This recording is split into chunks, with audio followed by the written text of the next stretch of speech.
All right. It is 1 o'clock. I believe we can start. And I like talking to Rich Shore. We want to thank him. Him and his wife Naomi are sponsoring today's year in observance of Yortzeit for his father, Philip Shore Thank Shlomo you. Mordechai Ben Chaim Dov, and may be blessed with good health and long life. And the power of Torah always connects this world and the next world. So the Neshama should have an Aliyah and the good things. Thank you. Thank you for sponsoring. That's very special. Yeah. Okay, so hello, everybody. We are in number 4 of our series. This is going to be the last one in kind of the historical progression of the story of the Tanaim. Next week, we're going to do something a little bit different. We're going to take a look at how archaeology helps us to understand very important concepts and ideas in the Mishnah, and we're going to also do a little connection to Pesach because we're getting close to Pesach. So that's next week, but this week we're going to do our last generation of the Tanaim. So, and before we switch to the world of the Amoraim, before the Rabbi switched to the world of the Amoraim, so we are going to talk about Rabbi Judah the Prince, Rabbi Yehuda Nasi, and the redaction of the Mishnah. Okay, and what we're going to do is, well, first of all, last time we spoke about the trauma of the Bar Kokhba revolt and the aftermath, right? The generation of the survivors, rebuilding the Torah world, rebuilding smicha, the different reactions that people had to the traumas of Bar Kokhba. By the time we get to Rebbe, right, generation number 5 of the Tanaim, things have stabilized somewhat. We have a more friendly Roman Empire, as we're going to see. And yet, Rebbe feels very strongly the weight of history on his shoulders. And he understands the need to make more order in the oral law. Okay. And very important, I'm writing here the redaction or the editing of the Mishnah, not the writing down, as we're going to see. It is not written down, but it is organized, it is categorized in a form that will continue until today. So we're going to explore a little bit of who was Rabbi Judah the Prince, what did he do, where did he live, right? We're going to spend a lot of time talking about 2 different places, Beit Sha'arim and Sipori, Rebbe's 2 residences, and they are also 2 of the residences of the Sanhedrin. The picture you're looking at, which is really such a great picture, right? And you should be able to read it even if your eyes are good, right? Starting on the right, of course. Shalom haperot halalu asurim bebeit she'an b'shvi'it ubishar shavua, etc., etc. This is an amazing mosaic. Okay, we're going to see other mosaics as we go on today from the synagogue in Sipori that are very visual, that are much prettier. This isn't very pretty, but it's fascinating. This was a mosaic that was discovered in a community in the Beit Sha'an Valley called Tel Rehov, a community that was prominent in biblical times and then later also in Mishnaic times. And this is a mosaic that was in the local synagogue, but not for decorative purposes, but for informational purposes. It basically tells you which cities are included in the mitzvot hatzluyot ba'aretz, which cities have to give maser, which cities are included in the laws of Shemitah, right? And this is hanging on the wall like some, halachic statement by the Rav blown up and put up on the wall. Why did I put this here? Because it is one of the very few examples that we have of a written down Breita. This is called the Breita of Tchumen, right? Tchumen as in the Tchum of Eretz Yisrael, the boundaries of the land of Israel. But it's one of the few examples we have of Mishnah or Breita written down. And that's, we're going to come back to that. So I chose that as the beginning of our picture. Okay, so where are we? Last time, we spoke about the first 2 stops of the Sanhedrin in the north, which were Usha, okay, Usha, not so far from Haifa, okay, slightly north here, and Shfar'am nearby. Now the Sanhedrin is going to move to stops number 3 and number 4, okay, Beit Sha'arim and Sipori. As you can see, they are not very far from each other, okay, by car, like 20 minutes, walking a little bit longer, right? But they are really very close to each other. They are very different types of cities. As we're going to see, Rebbe's original home is Beit Sha'arim, but he eventually moves to Tzipori because Tzipori was healthier. Rebbe was not a well man. He had a lot of stomach issues. Beit She'arim, and it's interesting today, if you travel from one to the other, right, which a lot of people do, they'll go on a tour to go to both these places because they're very close to each other and the story is very connected. Beit She'arim is down in the valley. Right, it's in the Jezreel Valley. It's down low. It's rather warm. It's not always the most comfortable. It's a beautiful place, but it's not always the most comfortable place.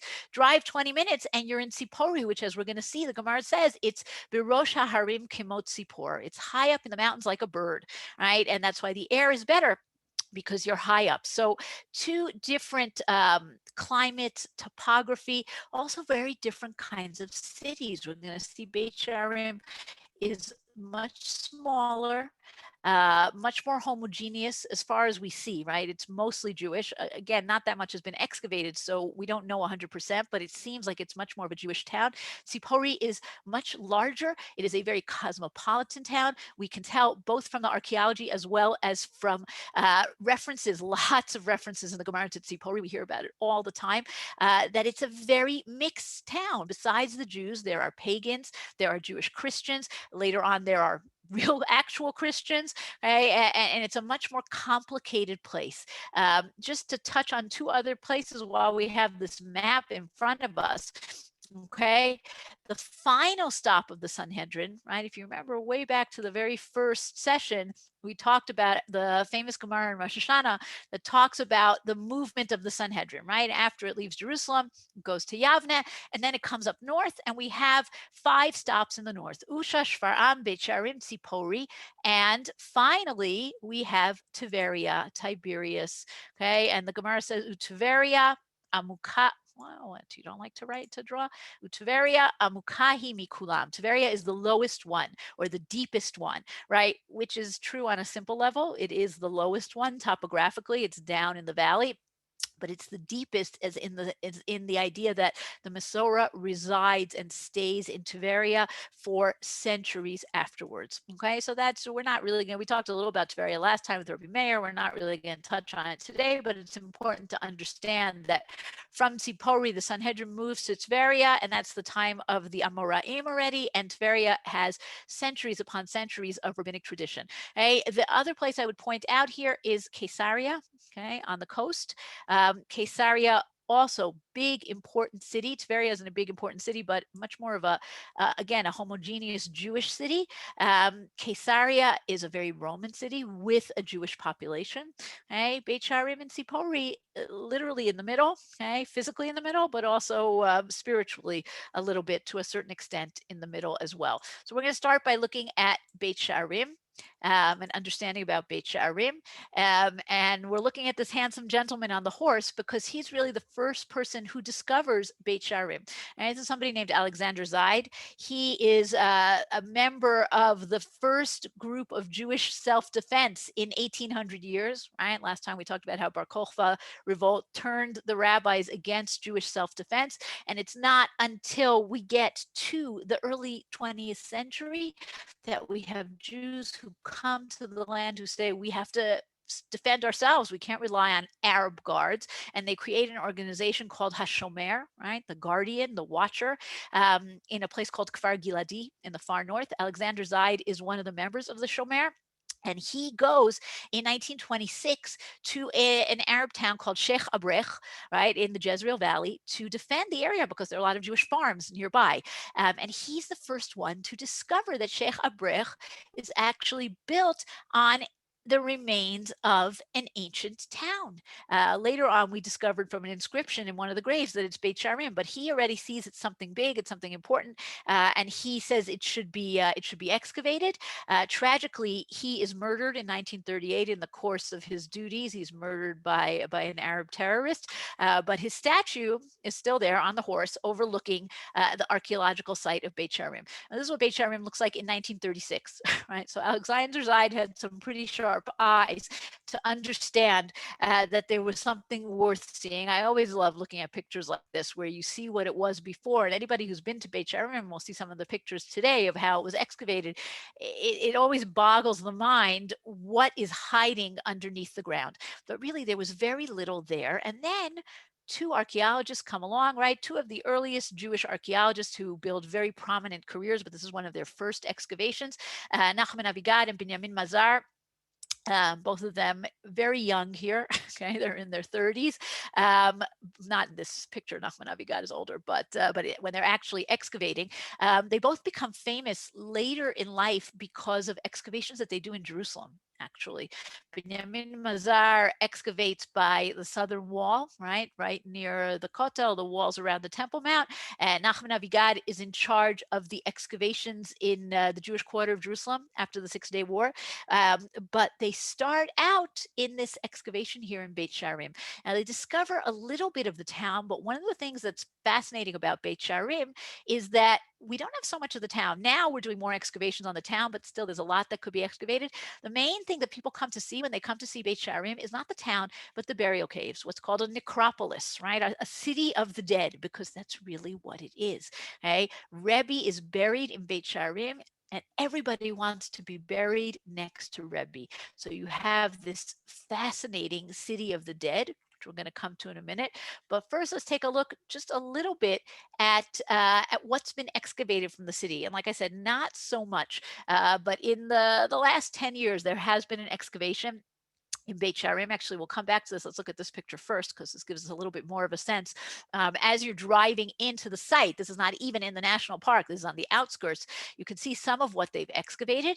And what they found basically is a wealthy, well-planned town, a town that clearly is strongly Jewish. Okay, they found a mikvah, they found a lot of stone vessels. Stone, Jews worry about purity and impurity. Stone doesn't become impure, so that's always a good sign that Jews are here. It's a town from the 1st century before the Common Era until the 4th century, at which point it kind of falls apart.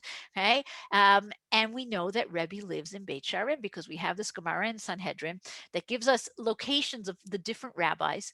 It says, follow this one to here, follow that one to there, follow Rabbi Yehuda Hanasi to Beit Sharim. This is Rabbi Yehuda Hanasi's hometown. Okay, now if you look at the name, it's an interesting name, right? Beit Sharim, the house of the gates. Now in First Temple times, in biblical times, city gate, city wall, very, very common thing. Later on, city gates are less common. Okay? It's more, cities are more open. It's less likely to have an official city gate, but the archaeologists think that they found the gate, right? This is definitely looks like a gate, right? The indentations for the posts that you would put in here to close the door, and perhaps that's what gave the city its name, okay? But the other thing that they found that's exciting, it's very exciting in fact, is the large structure that you're looking at here. Okay, this structure is a nice, long, narrow rectangle, what we call a basilica structure. Okay, a basilica could be the town hall, it could be a church, or it could be a synagogue. And the question is this the synagogue? Was this the synagogue of Beit Sharim? Maybe. We haven't really found. We haven't found a mosaic that has a menorah on it or a carving with Hebrew writing. We haven't found anything that proves it, but it is the main building that's been excavated so far. So perhaps this is the Beit Knesset of the town, or even more intriguing, perhaps this is the Beit Midrash, right? Perhaps this is the study hall of the town, in which case this is the place where Rabbi Judah the Prince and the Sanhedrin sit and convene and discuss the laws. So again, like I said, we haven't found any real clues yet. Who knows? So who is Rabbi Judah the Prince? First of all, what does it mean, the prince? Right? The Nasi. It's much better in Hebrew than in English. The prince sounds like, I don't know, he sounds like he's in a Disney movie. But the Nasi is the head of the Sanhedrin. Okay? He's the head of the Sanhedrin, a position that is inherited in most cases. Rabbi Judah the Prince is descended from Hillel, right? Hillel, we have Rabban Gamliel and Rabbi Shimon ben Gamliel, right? A number of Gamliels. And then we have Rabbi Yehuda.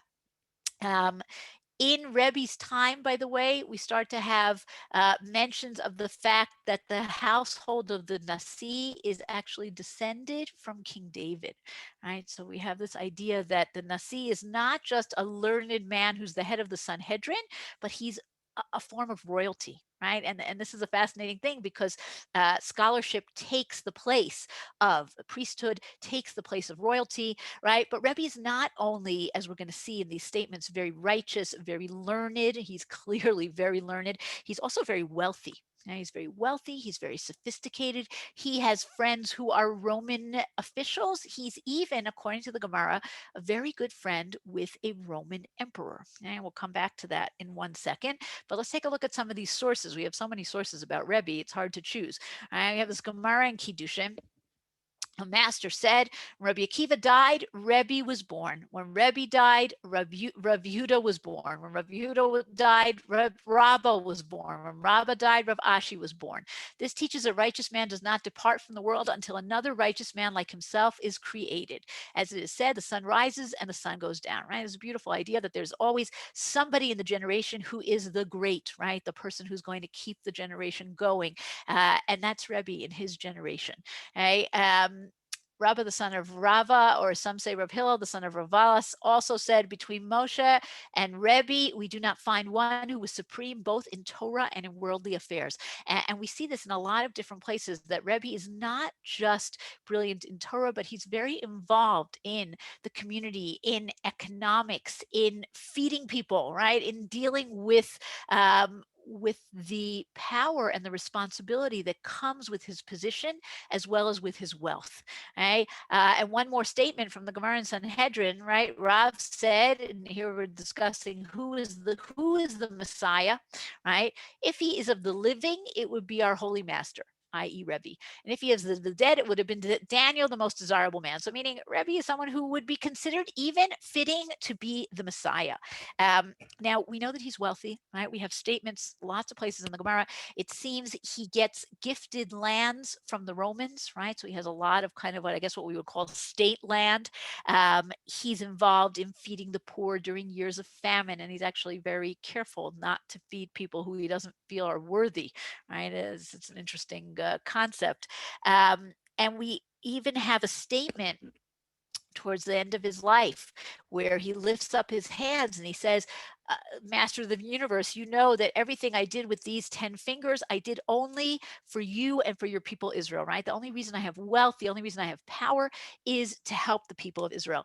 Now, he's living, again, we're still in the aftermath of Bar Kokhba. We're still in difficult times, even if they're somewhat better. Rebbe tries to help economically. And we have some very interesting statements that he makes. For example, that Breita and Tchumen that we looked at the very first slide, Rebbe actually has certain towns that were largely inhabited by non-Jews, and he exempted them from the laws of Trumot and Masrot, from the laws of pertaining to agriculture in the land. It's kind of like a tax break, right? I want more people to live in, more Jews to live in Beit Shan, so I'm going to make it easier to live in Beit Shan. You don't have to pay, people who live in Israel know if you live in Eilat, you don't have to pay VAT, right? You don't have to pay the value-added tax. So that's the same idea here. Trying to settle the land by giving economic incentives. Rebbe also discouraged, he believed that Shemitah, that the sabbatical year and all the restrictions on the sabbatical year were only from the rabbis, and he even kind of pushed to have it abolished, but he was opposed. But he's trying to ease the economic burden to a certain extent. One more thing that we know about Rebbe, we have all kinds of fascinating stories about Rebbe's friend Antoninus, right? Antoninus Caesar, the Roman Caesar. Who is this Roman Caesar? We know there is a Caesar named Antoninus, but he predates Rebbe by a good few decades. The Roman Caesar who's the most likely to be the contemporary of Rebbe is someone named Caracalla, who actually has a nickname as Marcus Aurelius Antoninus. And is this Rebbe's friend? Are the stories about the two of them all completely accurate? The way the Gemara portrays it, they are contemporaries.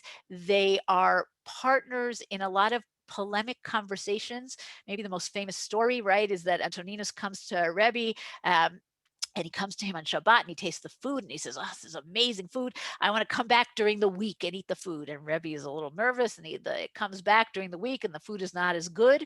And he says, "Why isn't the food as good?" And Rebbe says to him, "There's a tavlin, right? There's a special spice that's called Shabbat, right? And only Shabbat can make things taste as good." So, but the bottom line of the stories is that unlike Rabbi Yochanan ben Zakkai, who kind of has to supplicate the Roman emperors, unlike Rabbi Akiva, who goes out against the Roman emperors and their decrees, Rebbe works with the Roman emperor, right? They are contemporaries. They talk to each other. And presumably he also gets things done for the Jews by doing that. So very interesting, very complicated person. Let's go back to Beit Sharim for a moment. Okay? In order to understand what's going on in Beit Sharim, you have to understand a little bit about burial. As we said, Beit Sharim is a massive necropolis. So let's talk about how people buried.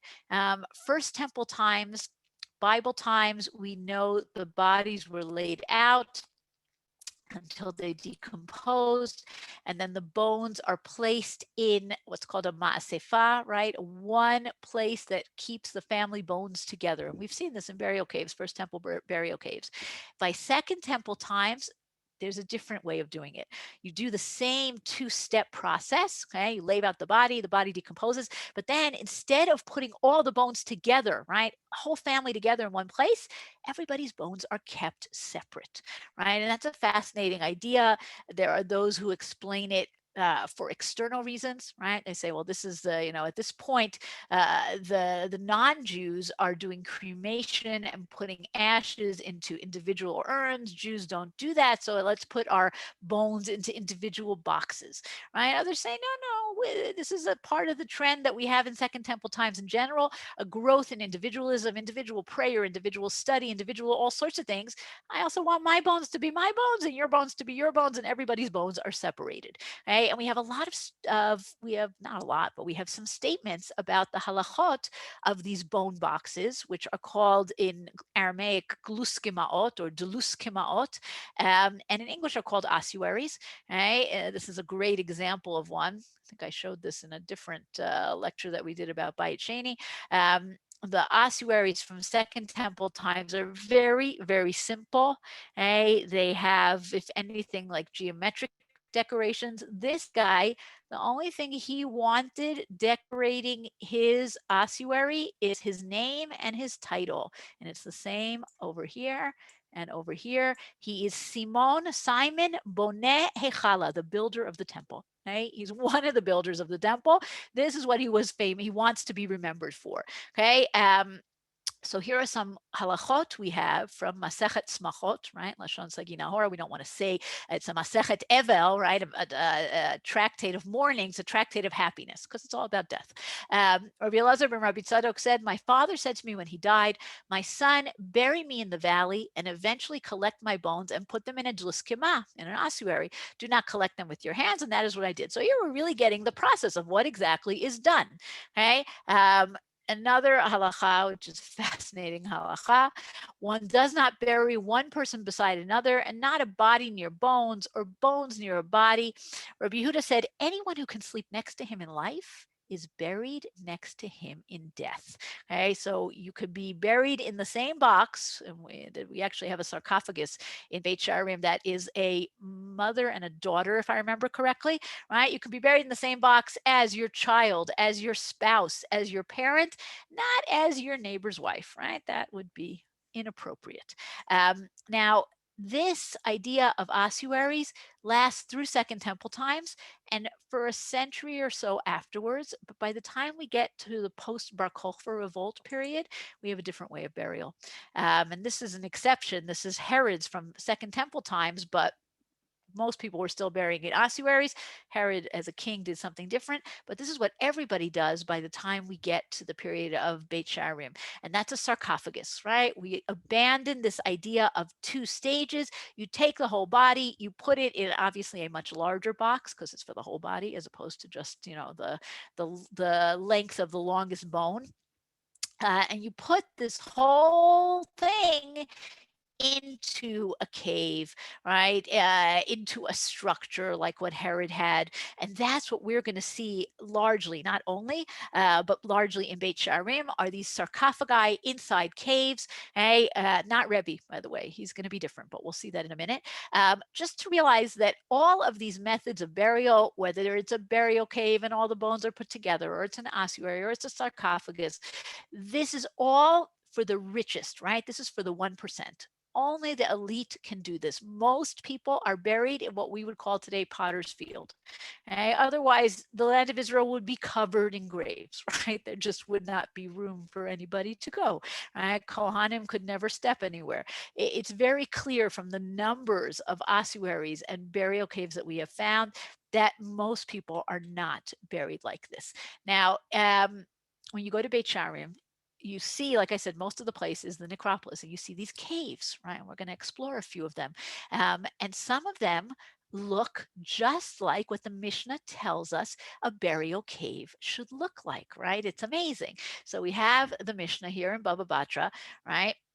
I have to remove this so I can read it. If a man sold to his fellow a place in which to make a tomb, or if a man was commissioned by his fellow to make a tomb, he must make the inside of the vault 4 cubits by 6 and open within it 8 niches, 3 on this side, 3 on that side, and 2 opposite the doorway. The niches must be 4 cubits long, 7 handbreadths high, and 6 handbreadths wide, right? The Mishnah in Bava Batra has to codify everything and tell you the rules, because that otherwise it wouldn't be fair. Somebody's hired to make a burial cave. He has to make it the right size. But this, the numbers, how many niches there are where the bodies or the sarcophagi are put, some of the burial caves in Beit Sharim actually fit with that. Now, others are much more large and ostentatious. And we have family caves, we have public burial caves, and again, very, very wealthy, filled with sarcophagi. Now, we are already in the period of second century, third century, fourth century. Okay? We are no longer in the period of Second Temple times, where we have very, very little imagery. And here we have a wild amount of imagery, okay? Very ostentatious, some of it very pagan, as we're going to see. This is a famous example. This is actually not in Beit Sharim. It was found in Beit Sharim, and it was brought and displayed in the Rockefeller Museum in Jerusalem, right? And you can see it's this intricately carved coffin, sarcophagus. I don't know if anybody recognizes the picture, but this is a representation of the Greek myth of Leda and the swan. In case you are unfamiliar with this myth, okay, Zeus, the god Zeus, transforms himself into a swan so that he can seduce and have relations with a human named Leda. Is this appropriate for a Jewish burial cave? I don't know. Clearly somebody thought it was. Okay? And we're going to see that there are many different types. But what I brought the source here for you from Ketubot is really about the ostentatiousness of it, right? The wealth of it. That just like today, when people, well, this is the correction of Corona, thank God, right? But just like up until a year ago, right, everybody had to outdo themselves with the fanciest weddings, the fanciest bar mitzvahs. Right? In the olden days, you outdid yourself with the fanciest sarcophagi, the fanciest burial cave, and that's how you showed that you were keeping up with the Joneses. And we have this great Gemara in Ketubot. Initially, the funeral expenditures for the deceased were more taxing for his relatives than his death, until it reached a point where people would abandon the deceased and flee. It was too embarrassing. You didn't want to bury someone in a way that wasn't fitting, so you would just run away. And how do you stop such a thing? Well, in a good community, what happens is the rabbi comes along and sets an example. This continued until Rabbi Gamliel came and conducted himself in a self-declaratory manner, instructing the people that they were to take him for burial in plain linen garments. And all the people conducted themselves following his examples and instructed their families to take them for burial in plain linen garments. It's a very nice Gemara. It clearly was not all the people, okay? Because this is quite post Rabban Gamliel, and people are keeping up with very ostentatious ways. Now, one of the fascinating things about the necropolis in Beit Sha'arim is, like I said, Rebbe is buried there, and everybody wants to be buried next to Rebbe. And we have so much information. When they discovered these caves and they came inside, first of all, you can imagine the archaeologists, their eyes popped out, seeing these treasures everywhere, these elaborately decorated sarcophagi. But not only that, not only in terms of the beauty, but in terms of the information. Okay, we have so many different motifs and inscriptions from all over, and people literally came from all over the Jewish world, as we're going to see. The motifs in the caves range from the very pagan, like we saw Leda and the Swan, or take a look down here. On the bottom left, this is Nike, not the goddess of shoes, but the goddess of swift and winged victory. Okay, so we have something very pagan. We have something very Jewish, right? This beautiful menorah. We have something that could be, kind of parv. It could work either way. Lions, eagles, all different kinds of animals. But all of these burials, all of these sarcophagi are Jews. Okay, Jews of different persuasions, different flavors. And we know from the inscriptions that they came from all over the Jewish world. Okay, we have inscriptions of Jews from Israel, obviously, from Tadmor or Palmyra, right, northern Syria over here, Antioch, Yemen, Asia Minor, Transjordan. This inscription over here, which is in Greek, we have inscriptions in Greek, we have inscriptions in Aramaic and in Hebrew. This one says Odysseus of Antiochia. Right? So people literally came from all over. One of the other things we have is that a lot of people wrote their profession on their sarcophagus. So we know what jobs they had, right? We have a doctor, we have a merchant, we have a sailor, we have a money changer, we have a head of a synagogue, right? All different kinds of things. Now, after we've seen all of these, what about Rebbe? All right, what does Rebbe do? How is he buried? So one of the caves, right? So somewhat of a smaller cave. It's not quite as impressive as this cave of the sarcophagi, which is massive and filled with these sarcophagi. But if you go into a smaller cave, which seems to have been one of these small family caves and not a public cave, and you go all the way to the back, you will see two rectangles kind of dug into the ground. And we have reason to believe that this is Rebbe's grave. Why do we have reason to believe? Well, first of all, we have different statements in the Gemara that tell us about how Rebbe asked to be buried. First of all, he says, Tehei aroni nikuva ba'aretz. I want my coffin buried in the ground, meaning he doesn't want above ground sarcophagus. So that's what we have here. We also have names on rocks in here that are the names of Rebbe's most prominent students. We're going to see that in a minute. We also have a fascinating structure above the grave that references something that Rebbe said that he wants happening after he dies. So even though this is in a national park, it is probably one of the most authentic of the kivrei tzaddikim in Israel, right? Of the graves that people should come and pray at. Nobody comes and prays here, right? A lot of tourists come. Nobody comes and prays. I come and I if I come with tourists, I like to come and learn a Mishnah here, which I think is a beautiful thing to do on Rebbe's grave. It is almost definitely Rebbe's grave, and yet it is really not considered a place of pilgrimage for various interesting reasons.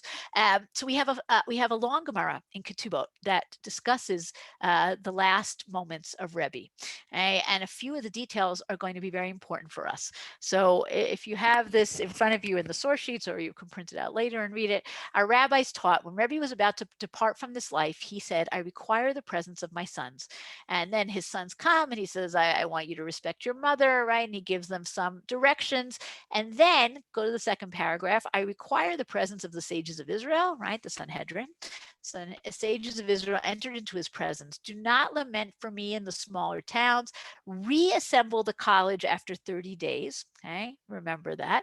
My son Shimon is wise, chacham, right? It's not he's wise. It's that he has a position called chacham. My son Gamliel is the nasi, right? And Hanina bar Chama shall preside at the college. So you have three people, two sons and one student who Rebbe appoints and who he doesn't appoint, and the power struggles. That's a fascinating story in and of itself. But remember those names, Shimon, Gamliel, and Hanina, okay? Rebbe was lying on his sickbed at Sipori, but a burial place was reserved for him at Beit Sharim, right? Don't we know that Rebbe lived in Beit Sharim? Rebbe was indeed living in Beit Sharim, but when he fell ill, he was brought to Sipori because it was situated on higher ground, which is what we're going to see in a moment. And then we have this really, Rabbi Kalman can talk about this more than I can, but this very important section of the story, which basically talks about end of life and how you deal with end of life decisions. On the day when Rebbe died, the rabbis decreed a public fast and offered prayers for heavenly mercy. They announced that whoever said that Rebbe was dead would be stabbed with a sword. Rebbe's handmaid, who's a very important character, she's a very learned woman, ascended to the roof and prayed. The immortals desire Rebbe to join them, right? The angels. The mortals desire Rebbe to remain with them. May it be the will of God that the mortals may overpower the immortals, that Rebbe should stay alive. When she saw, however, how often he resorted to the privy, to the toilet, right? He was in a lot of pain, painfully taking off his tefillin and putting them on again. She prayed, may it be the will of the Almighty that the immortals may overpower the mortals, right? She's praying for him to die because he's suffering so much. As the rabbis incessantly continued their prayers for mercy, she took a jar and threw it down from the roof to the ground. For a moment, they ceased praying, and the soul of Rebbe departed to its eternal rest. So this is a Gemara that is used to talk about, can one bring life to a stop, and very important end of life issues. Go, said the rabbis to Bar Kapra, and investigate. And he went, and finding that Rebbe was dead, he tore his cloak and turned the tear backwards. He said, the angels and the mortals have taken hold of the holy ark, right? Elim umitzokim, right? Took the Aron Kodesh. You can still see this today on obituaries, particularly on signs in Masharim when someone great dies. The angels overpowered the mortals, and the holy ark has been captured. Has he gone to his eternal rest? You, he replied, said it. I did not say it. Right? And then the statement that I told you before, Rebbe at the time of his passing raised his 10 fingers towards heaven and said, Sovereign of the universe, it is revealed and known to you that I have labored in the study of Torah with my 10 fingers, and I did not enjoy any worldly benefits, even with my little finger. May it be your will that there will be peace in my last resting place. A Bach call echoed, announcing he shall enter into peace, they shall rest on their beds. So it's a very powerful story, a lot of things to unpack in it. But we want to look at it in terms of the place of Rebbe's death. In this cave, these are replicas, but the real things were found. They found 3 stones. One of them said on it Rav Gamliel. One of them said on it Anina Hakatan, right? Chanina, Anina, it's the same name. And one of them said on it Rebbe Shimon. The 3 people that Rebbe asks to succeed him, those are the names that we have there. And above the grave, right? This is the cave where Rebbe's grave is. And above it, as you can see, there is a,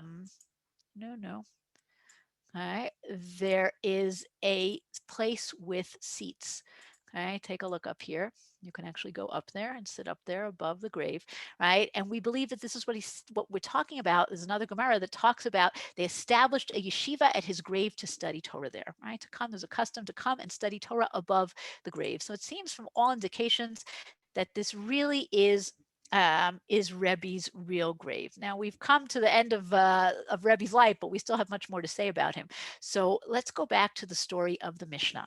Okay, what's going on in the Mishnah? Rebbe's great accomplishment is to edit the Mishnah. Now the Rambam, right, hundreds of years later, in the introduction to the Mishnah Torah, he discusses this, right? And what does he say? Our holy master, right, Rebbe, compiled the Mishnah from the days of Moses, our master, till our holy master. No textbook of the oral law for public instruction had been issued, right? Everybody would teach orally. What did Rebbe do, right? He collected all traditional precedents, judicial pronouncements, expositions, and explanations, and from it all, he compiled the book of the Mishnah, out of which he gave public instruction to scholars, and its fame reached to all of Israel, and written copies were made universally. Okay, like I said, we know today it didn't happen then, but eventually it did.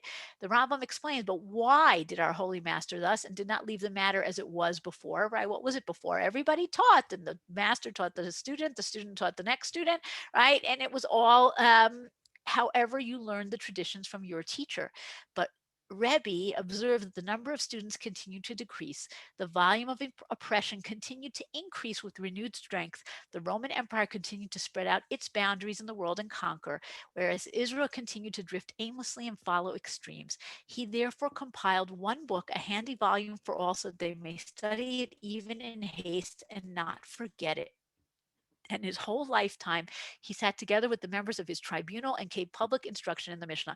Now, the Rambam is not just saying this as a history lesson, but as an introduction to what he's going to do, right? Because he sees himself as continuing Rebbe's goal here. He sees himself also in a time of trouble, and therefore he compiles his code, which is the Mishnah Torah. But what does Rebbe do, right? We have all kinds of teachings. We know Rabbi Akiva taught his students, and everything, his traditions are all passed on by his students. But it's a lot of different collections. None of it is particularly systematic. Along comes Rebbe, and he says, it has to be organized, right? And that's where we get the 6 orders of the Mishnah, okay? Organized so that you want to know something about damages, you want to know something about marriage, you want to know something about Pesach, you will know where to look, okay? It's organized. It also is leaving things out, right? Not everything is included. We know, if you learn Gemara, you know that all over the place, this one brings a Breita, right? A statement that's not brought in the Mishnah. We have a composition called the Tosefta, also not brought in the Mishnah. Rebbe leaves things out, but he organizes, right? Pretty much everyone agrees. Well, actually, let's come back to that for a second. Let's take a look at the 6 orders, right? And it's fascinating to see the orders, right? Because some of them are clearly not applicable at this point in the life of the nation of Israel. Okay, Zraim, which is probably the least applicable today, except for brachot. I don't know if the least, but definitely not as useful today as it was then. But then was still being used. Okay, prayers, blessings, tithes, agricultural laws. Okay, moed, all the laws of Shabbat and the different festivals. Very useful today. Nashim, marriage, divorce, Nazarites, oaths, right? Also mostly very useful. Nezikim, probably the one that is most studied by high school students, right? Civil law, criminal law, oaths, courts. And then he includes Kudshim and Tarot, which is fascinating, right? He includes an entire order about the temple. Rebbe is living more than 100 years after the temple has been destroyed. And yet he includes 11 tractates on the temple and another 12 on Torah, on purity, which is still being used, but is not quite as significant as it was in the time that the temple is standing. But this is meant to be a comprehensive list of laws that even if we're not doing them today, we will do them one day. Now, what is it, right? It's an order, but it's not written down. Pretty much everyone in scholarship today, I just had an interesting conversation this afternoon with my neighbor, Dr. Shira Schmidman, who knows everything there is to know about Gemara. And she said the scholarly consensus is that it was not written down, okay? That it was not written down for quite a long time. How do we know this? Okay, and this is from a scholar named Professor Yaakov Zussman, who basically says we have almost nothing that was found that was written. Remember our Bright of Tchumen, it's one of the very rare exceptions. In addition, many times in the Gemara, they're not sure of the tradition.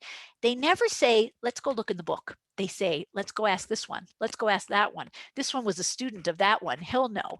They always are referring to an oral tradition. Also, if you learn Mishnah, you know there are tons of mnemonic devices, right? 4 of this, 6 of that, right? This and not that, right? All kinds of ways of remembering things. They're very concerned about forgetting things. When is it all written down? Probably not until the time of the Gaonim, okay? Hundreds of years after. Why is it not written down? So I am going to defer to Dr. Schmidman, who told me that she thinks that it's because they thought they'd remember it better, which is counterintuitive to us.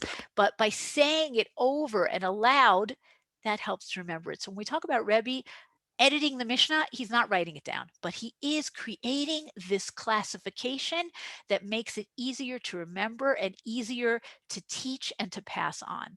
Okay, let's spend the rest of our time in Sipori, which is a beautiful place.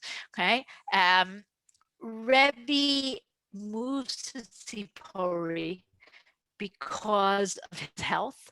Tzipori is a city also, same time, begins around the same time, end of Second Temple times, but it lasts longer. It's around till at least the Muslim conquest. Then there's a Crusader Fortress. Then there's an Arab town called Safuria, right? The Arabs kept the name Tzipori, Safuria. Rebbe moves there for his health, and this is what the Gemara says. It's called Kitron, is called Tzipori because it sits in the top of a mountain like a bird. It's Tzipor, and when you go up there, you have this beautiful view, and the air is good. Despite the health of the place for Rebbe, he considered himself to be in exile when he lived in Tzipori. We have a midrash that talks about how he said that just like Jacob goes down to Egypt for 17 years of his life and is in exile, Rebbe is in Tzipori for 17 years and is in exile. Even though it's 20-minute drive from Beit Sharim, but it's a very different style of a city. Okay? Tzipori starts out as a Jewish town.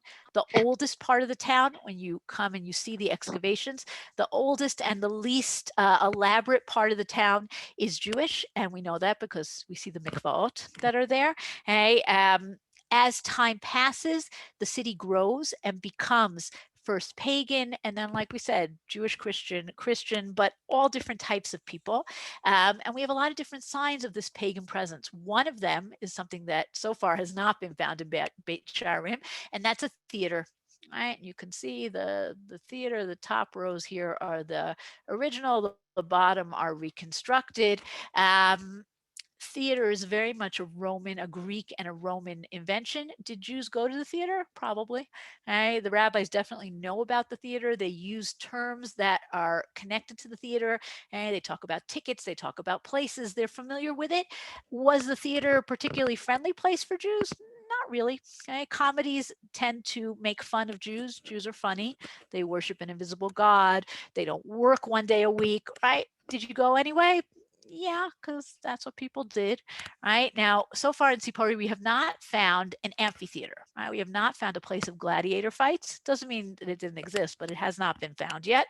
But a theater is also somewhat of a pagan place to go. We're going to see even more pagan things.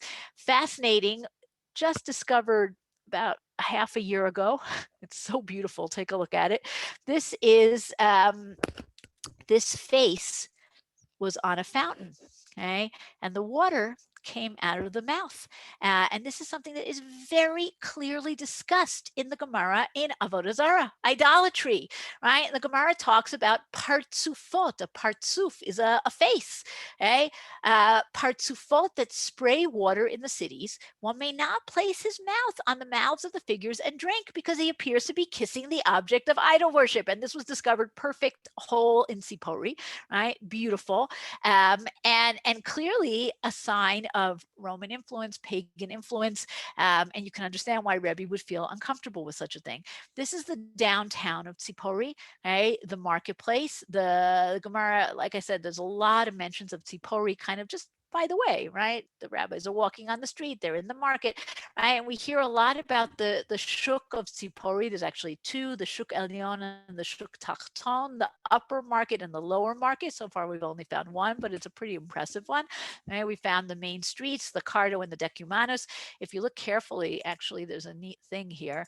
You see it much better when you come in real life, but you can see the wagon ruts along the street on both sides. Okay, you can see the pillars and the mosaics where the stores were. And this is the major street here.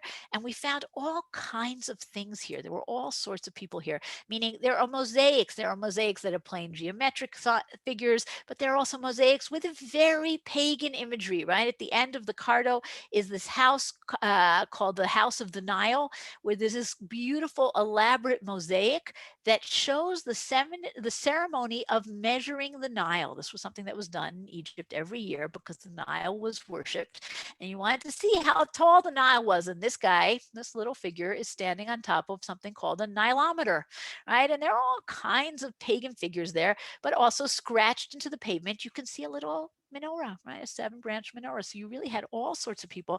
We have stories about Roman officials in the Shuk of Tzipori giving out fines.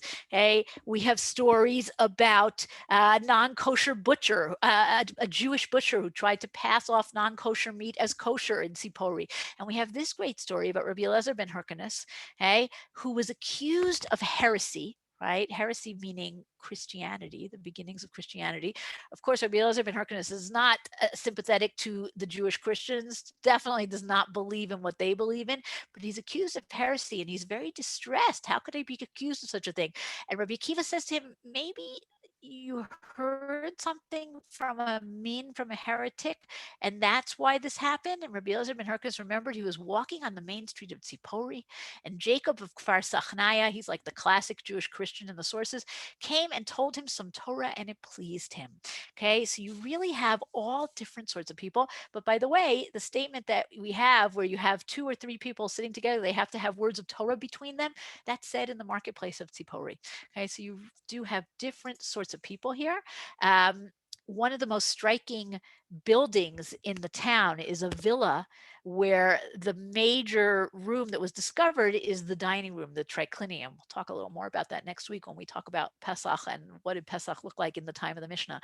But the dining room has this beautiful, elaborate mosaic, okay, 2 parts to it. Around the sides, you have these pictures you can see on the bottom and on the top, right? The people carrying grapes, and here they're drinking. This is from what's called the Bacchanalia, celebration of Dionysus, the god of wine. This is what's in the living room there. There's also a picture of a very beautiful woman made out of a mosaic, known as the Mona Lisa of the Galilee. Was this the lady of the house? We don't know. Now, Rebbe, as the most important Jewish leader, definitely had to sit in this living room, right? He had to meet with this wealthy person, whoever he was, because he was clearly a person of money and of influence. How comfortable was Rebbe sitting in this living room? Later on in Tzipori, the Crusaders take over here. Okay? And this is a Crusader Fortress. Because of its height, the Crusaders always like places that are high up, that they have a great view, they can control the whole area. By the way, just interesting to know, when the Crusaders are defeated by Saladin in 1187 at the Battle of the Horns of Hattin, they are starting out from Tzipori. That's their camp, right? The Horns of Hattin near Tiberias, not far from here. Right? So that's the Crusaders. But let's talk about the synagogue, because that's one of the most spectacular discoveries in Tzipori. One of the Gemaras that talks about Rebbe's death, right? Yerushalmi talks about how there was mourning in each of the 18 synagogues of Tzipori.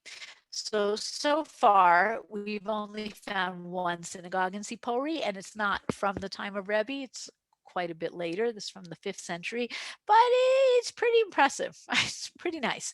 It has a very simple exterior and a very elaborate interior, which fits with the time period, 5th century. Byzantines are in control. Jews are not in a position of power at all. But when they came inside, they were able to show off and to express themselves. It's also low down. Okay, it's below the area of the town. It's even a little below the area of the marketplace. So it's not standing out. It's literally lying low. Okay, but when you come in, you're like, whoa, this is pretty impressive. Okay, and we have an enormous mosaic. Part of it on the sides is what you have in synagogue mosaics throughout the centuries and still today, only it's not a mosaic, and that's the names of the people who gave the money. Always very important. But then you also have the artistic portion, right, which is made up of 3 parts. Okay? And we'll see them each separately, but I just want to show you their position. Okay, the top part over here is what this is. Okay, and this is images from the temple, menorahs, offerings, bikurim, the first fruits. This is all about the Beit HaMikdash. Okay, the bottom section is the story of the Akedah, the binding of Isaac. Okay, and we'll see why that is important as well. And the middle section is a very beautiful and elaborate zodiac. Okay, so temple, zodiac, Akedah, though, or really the other direction. But that's what you need to keep in mind. What are the different pieces? Let's see them. Okay, so we have this beautiful imagery of the Akedah, right? A lot of it has been erased. We don't have a lot of the picture anymore, but we definitely have enough that we can understand what's going on. Here's Abraham, okay? Here's his donkey. He's handing the ropes of the donkey to one of the two Na'arim, right? Here's a Na'ar, right? One of the servants, while he goes with Yitzchak up to the top of the mountain. On the top of the mountain, we don't have very much, okay? What do we have? We have the Svach, okay? The tree that the ram is caught in. And probably my favorite detail here, we have two pairs of shoes because you took off your shoes when you come into God's presence. That's what's happening up here. Now, why the Akedah? The Akedah is a very classic motif. We're going to see in a minute. I'll show you other Akedot in Beit Alpha. And why would you put that in your synagogue? So we have this statement from Breshit Rabbah. Rabbi Levi said, Avraham Avinu saw the ram leave one bramble and become entangled in another bramble. God said to him, this is how your children will be in the future, entangled in the empires from Babylon to Madai, from Madai to Greece, from Greece to Edom, and ultimately they will be redeemed with the horn of a ram, as it says, God will blow the shofar. All right, this is a very resonant teaching for Jews living under the yoke of yet another empire, the Byzantine Empire, which is identified also with Edom, Rome, and Byzantium, right? But the Akedah is also about God's promise to Abraham, right? Which is also something that resonates with the Jews who are living not in freedom. Now, the most surprising thing, although not particularly surprising because we see it in other synagogues, okay, like in Beit Alpha on the left here, like in Hamat Tveria on the right, is the scene of the zodiac. Okay? And the one from Tzipori is particularly beautiful. It's got in the corners, I showed you guys a piece of this last time, in the corners, it's got the 4 seasons dressed as women, right? The winter, spring, summer, fall. Each of them is a woman in a different outfit. Okay. Then you have the Galgal, right? The zodiac, the 12 months, each symbol with the name of the month, right? Adar, Dagim, here are the fish for Adar, right? Taleh, the lamb for Nisan, okay? Each one with its month and its name. And in the middle, the most surprising of all, we're going to see more of it in a second, is Helios, the sun god. What is going on here? Okay. I'll just tell the story because I always tell it when I talk about this mosaic because I think it's such a powerful story. I once visited Tzipori with a group of lovely frum women, and we went in, we saw, we learned, we talked, and it was late afternoon and we were going to get back on the bus. And I said, ladies, let's daven mincha because, you know, it's mincha time and here we are in a shul. And they looked at me like I was insane. We're going to daven here with this stuff on the floor, right? So it's rather disturbing to us. It's rather shocking to us. Certainly when you look at the sun god, right, in Hamat Tveria and in Beit Alpha, you actually can see a figure. In Tzipori, it's a little bit more abstract, okay? There's a chariot, but in the chariot is the sun as opposed to an image. What is going on here? Okay, so you can look at this in one of two ways, right? You could say these are people who are very involved in the pagan culture. This is Byzantine culture, right? It's not pagan anymore. They're living in a Christian world, but this is the culture that's there. This is what they're used to. Byzantine churches also have zodiacs. This was just a classic thing that people did. They were part of this world, and they are going to put these decorations in their synagogue as well. And they didn't see anything strange about that. Now, the excavator of Tzipori explains it in a different way, which I think is a more powerful way. And he sees the zodiac as well as the seasons, as well as the sun, all representing God, because you can't really show God. So how do you show God? You show God through his power in the world. And that's what this medrash here in Bamidbar Rabbah says. Merkavto argaman, right? His carriage is purple. There's a pasuk from Tehillim. This is the sun that is placed above and rides in a chariot. Okay, the person writing this midrash is very aware of Helios riding in his chariot and lights up the world, as it is said, and he is like a bridegroom coming out of his chamber. And from the power of the sun, the rain falls, and from the power of the sun, the earth gives fruit. And therefore, it is called argaman. Why is the chariot called argaman? God made it to weave man, la'arog man. For the world, man is fruit and vegetables. And Zev Weiss, the excavator in Zipori, says this is what's going on in this mosaic here. What you have is you're talking about three things. You're talking about God's promise, right? The Akedah. God promises us that we're going to be a great nation.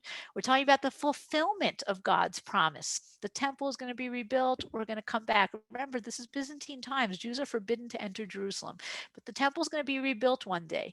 And how is God going to go from the promise to the fulfillment of the promise? Because God is all powerful. And that's God's power in nature. And that's the zodiac. And that's the symbolism of Helios and of the zodiac. And he says, you come into the shul and you daven Shmona Esrei. And what do you say in that first blessing of the Amidah, right? Baruch atah Hashem Elokeinu ve'Elokei Avotenu, Elokei Avraham Yitzchak Yaakov, Hakel Hagadol Hagibor Vanorah, right? All powerful God. Zocher chasdei avot, you remember the promises, the good things that the avot did, right? The Akedah. Umevi goel ibnei bneihem, and you bring a redeemer to their children. And that's the temple being rebuilt. So that's the first blessing of the Amidah in a mosaic form. Okay, one last thing. In Tzipori, one of the things that's exciting about Israel is that there's always something new that's being discovered. And in the north, there's definitely always something new being discovered. There was such a concentration of Jewish settlement in the Galilee and in the Golan that it's hard not to discover new things. Right next to the national park of Tzipori is the village of Tzipori, right? It's a Jewish town since 1948. And in this Jewish town, there is a guy named Mitch Pilser who has B&Bs. He has a Zimmer, right? A little vacation village. And about 10 years ago, he wanted to expand and he wanted to make a pool. And as he was digging the hole for the pool, he came across this very nice door to a burial cave. And on the door was an inscription, right, which said, this is the grave, Zehu Kivro, Shel Rabbi Yoshua ben Levi Kapra or Safra. Rabbi Yoshua ben Levi is one of the most important of the Amoraim, okay? A couple generations after Rebbe. Is this really his grave? We have a little bit of a problem because when Mr. Pilzer called the Atra Kadisha, the people who protect ancient graves, and said, listen, I don't want, this to be taken away to a museum. Will you help me keep it here? They said, well, it's very nice. We'd love to help you. But since the Gemara says that Rabbi Yoshua ben Levi lo mate, right? He never died. He's one of the few who enters heaven alive. This can't be his grave. So they didn't help him, but he managed to win his battle, and he managed to keep the door there. And if you go to Tzipori, you can go and see this. Now it's not a pool. The pool was built next door. And this is just one of the things that was discovered accidentally. And there are certainly many, many more treasures waiting underground for us to find. Okay, so let's take a look at some questions that we have here. Okay, Marcus Aurelius was known as the philosopher king, right? The problem is that we don't know that there are a few people who are possibly Marcus Aurelius. But yes, it would make sense that he would have a relationship with Rebbe, and that is definitely the direction that the sources are going in, that they have these philosophical conversations. Okay, is the friendship between rabbis and emperors attested to in Roman sources? Not really. Okay, they don't write about us quite as much as we write about them. Rebbe's handmaid had power and authority. I don't know if she had power and authority. I wouldn't go that far. She was smart. She was educated, right? We have this great story where the rabbis don't know what a Hebrew word means, right? Lisalsel bisa'aro, right? Yosef is like fixing his hair. They don't know what that word means, and they go to Rebbe's maid, and she tells them, right? So she spoke this beautiful Hebrew, but yeah, she doesn't have a name. Welcome to the world of women in the ancient world. The jar that the handmaid shattered caused the shock, right? I don't know if it's the shock. It seems to be, and again, this is end of life issues. It stops the rabbis from praying, and that's considered to be like comparable to stopping life support. Am I correct in that, Rabbi Kalman? I think that's how it's looked at, right? It's like, yeah, I mean, she got them to stop praying, and then he died. And many poskim assume halacha l'maisa, when somebody's very sick, you can pray for them to die. Some say it's forbidden to say tehillim. This has come up with some of the medical ethics conferences we've had, that someone's very sick. Sometimes you're not supposed to pray for them to get better. They're suffering. Absolutely. This is quoted in Halacha Lemaisa often, this story.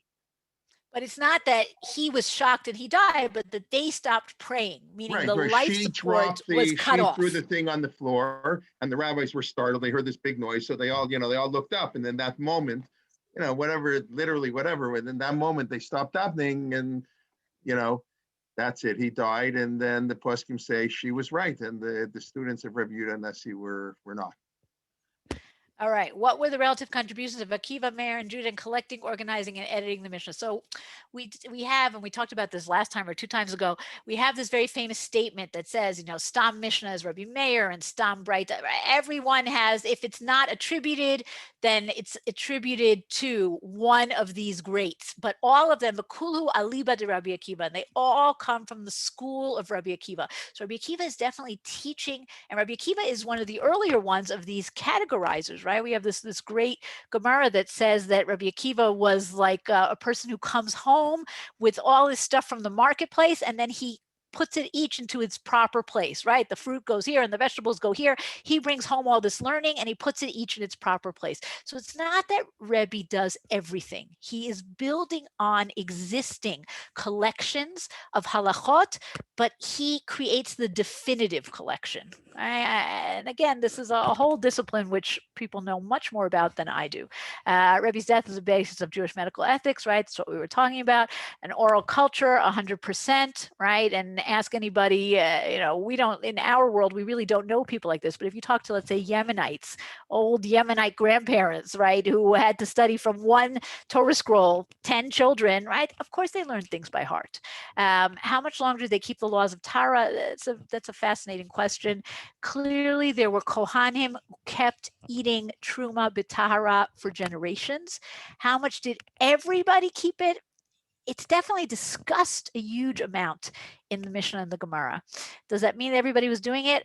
It seems for at least a number of generations after the temple is destroyed. And when you go to Susia, for example, which is much later, it's a good couple hundred years later, you have more than 30 mikvaot. So people are clearly concerned about Tuma and Tara. Rebbe may have lived in the Dionysus house. Yes, I have heard that suggestion. To me, it seems exceedingly unlikely. But if there was a professor who says it, I can't say it's untrue. I will just say I don't like it. Are there any books with pictures? Yes, there are lots of books with pictures. How many of them are in English? That's a great question. Send me an email and I will see what I can find for you. Okay, Susanna says they didn't have problems with pictures of women. Okay, so this is another very interesting question. Is the women is hardly the major issue here. I have much more problems with Helios than with the women, right? But the question is, who's asking? Is anybody asking the rabbis, right? Are we assuming that everybody's listening to the rabbis? Are some people listening? Are the rabbis not going into the synagogue? Maybe they don't feel so comfortable, right? Don't assume that everything is just like what the rabbi said there should be. Are there Tanaim? No, Rebbe is the last generation of Tanaim, and after him comes Amorim, with a few interesting exceptions like Rav, who's considered to be a Tana, even though he's really the time period of the Amora. Okay, King David, again, the same idea. What resources are there for more academic study of the Mishnah? You would have to go to someone who is much more academic than me. So I will not answer that question. I don't have great answers for you. I mean, there's there's Jacob Neusner and people like that, but I don't know enough to tell you. No, the idea of Shemitah from the rabbis doesn't mean that Shemitah doesn't originate in the Torah. It does originate in the Torah, of course. The question is, in the time of Rebbe, and perhaps even more so today, do we still keep Shemitah in the same way? Do we have the obligation to keep Shemitah like they did then? That's the issue. My email, I will send my email out right now. Okay, I called Rabbi Shulie Mishkin. I didn't mean that. It was a slip of my tongue. I apologize. And Amora.